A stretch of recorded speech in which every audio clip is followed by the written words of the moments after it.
An Outsider's Guide to Humans.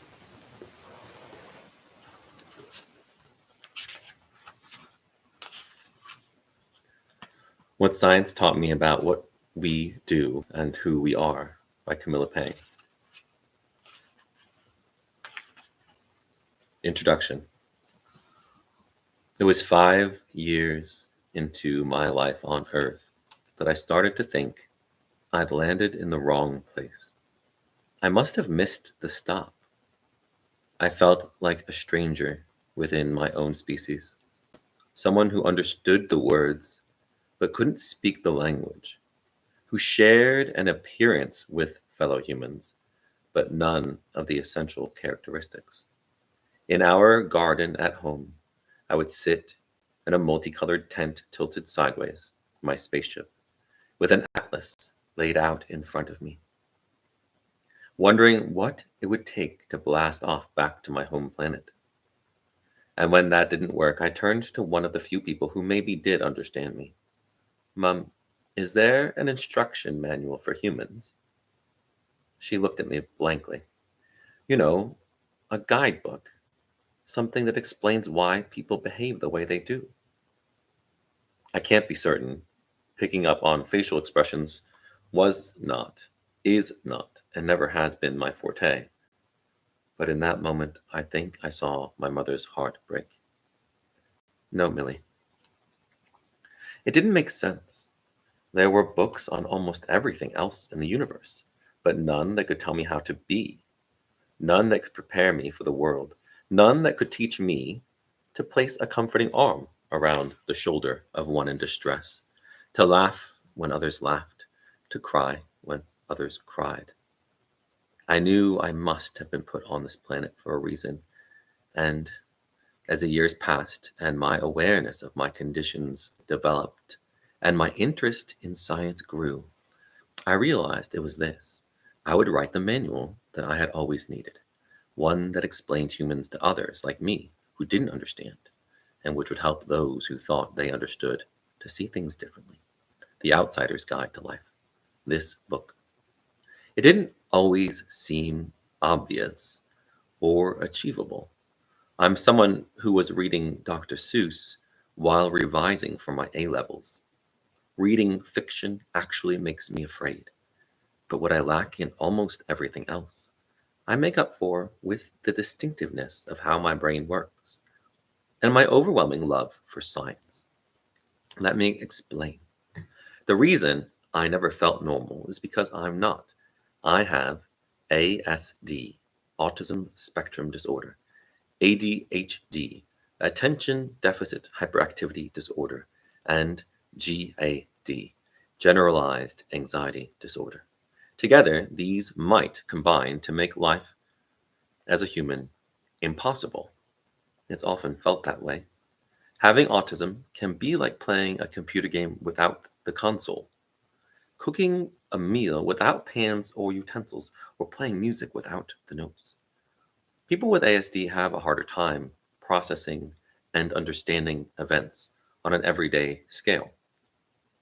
Often we have no filter in what we see or say, get easily overwhelmed, and can display rather, idiosyncratic behaviors that mean our talents can be overlooked and ignored. I'm someone who will tap the table in front of me a lot, make weird squeaking noises, and twitch constantly. Nervous tics assailing me at random. I'll say the wrong things at the wrong time, laugh at the sad bits of films, and ask constant questions through the important parts. And I'm never far away from a total meltdown. To get an impression of how my mind works, think of the Wimbledon tennis final. The ball, my mental state, is being rallied back and forth faster and faster. It's bouncing up and down, side to side, constantly in motion. Then, all of a sudden, there's a change. A player slips, makes an error, or outwits their opponent. The ball spins out of control.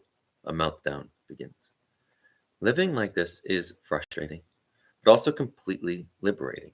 Being out of place also means you're in your own world, one where you are free to make the rules, What's more, over time I have come to realize that my curious cocktail of neurodiversity is also a blessing, one that has been my superpower in life, equipping me with the mental tools for fast, efficient, and thorough analysis of problems. ASD means I see the world differently and without preconceptions, while anxiety and ADHD allow me to process information at rapid speed as I pogo between boredom and intense concentration and mentally envisage every possible outcome of each situation I find myself in. My neurodiversity created so many questions about what it meant to be human, but also gave me the power to answer them. I've sought those answers through the one thing in life that gives me the greatest joy: science. Where humans are ambiguous, often contradictory, and hard to understand, science is trustworthy and clear. It doesn't lie to you, mask its meaning, or talk behind your back. At the age of 7, I fell in love with my uncle's science books, a source of direct, concrete information I simply couldn't find elsewhere. Every Sunday, I would go up to his study and immerse myself in them. It was like a pressure valve being released. For the first time in my life, I found something to help explain the thing that confused me most: other humans. As someone who has constantly sought certainty in a world that often refuses to provide it, science has been my staunchest ally and most trusted friend, and it's provided the lens through which I now see the world, explaining many of the most mysterious aspects of human behavior that I have encountered during my adventure on planet Human. While science may seem abstruse and technical to many, it can also illuminate the most important things in our lives. Cancer cells can teach us more about effective collaboration than any team building exercise.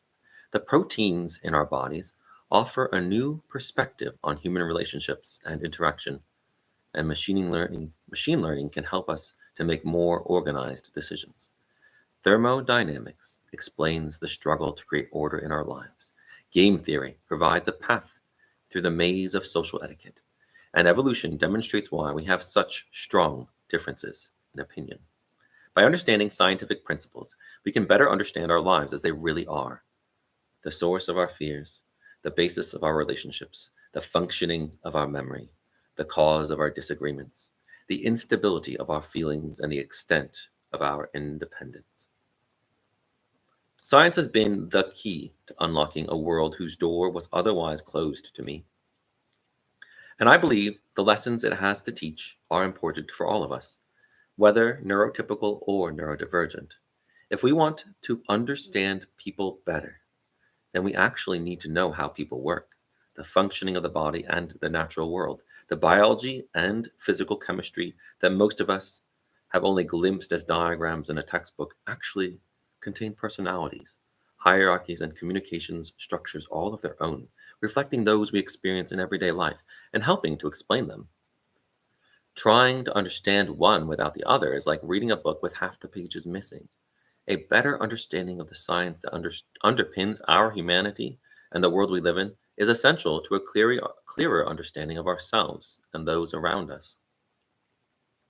Where we normally rely on instinct, guesswork, and assumptions, science can bring clarity and provide answers.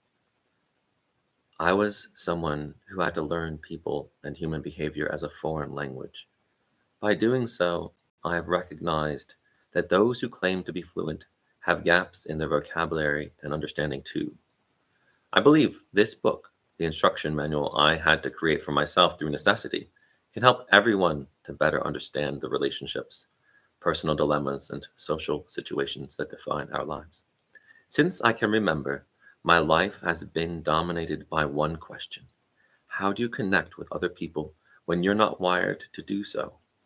I'm someone who doesn't instinctively know what to love. I'm someone who doesn't instinctively know what love, empathy, and trust feel like, but I desperately want to.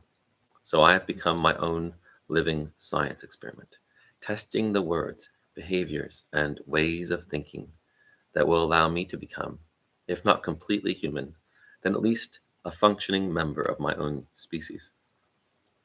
In this quest, I've been fortunate to have the love and support of my family, friends, and teachers who looked out for me, contrasted with others who you will read about who did the opposite. Because of all the privileges I have had in life, I want to share my experiences of what is possible and what can be achieved from a starting point of difference. With my Asperger's syndrome, often referred to as high functioning form of autism, that makes you too quote unquote normal to be stereotypically autistic and too weird to be neurotypically normal, I see myself as an interpreter between both worlds in which I have lived. I also know that what changed my life was being aware that I was seen and understood, realizing that I was a person and had the right to be myself, in fact, the duty to be. Everyone has the right to human connection, to be heard and taken seriously, especially those who, by nature and instinct, struggle to connect. I hope through all the experiences and ideas I share in this book, I will be able to both emphasize the importance of common ground between us as people and to offer new thoughts on how to achieve it. So I invite you to join me on this journey into the strange world of my Aspergic ADHD brain. It's an odd place to be, but certainly never dull. As well as a notebook, pack your headphones. Mine rarely leave my ears, a useful barrier between me and the sensory overload of the outside world. And with that, you're ready. Let's go.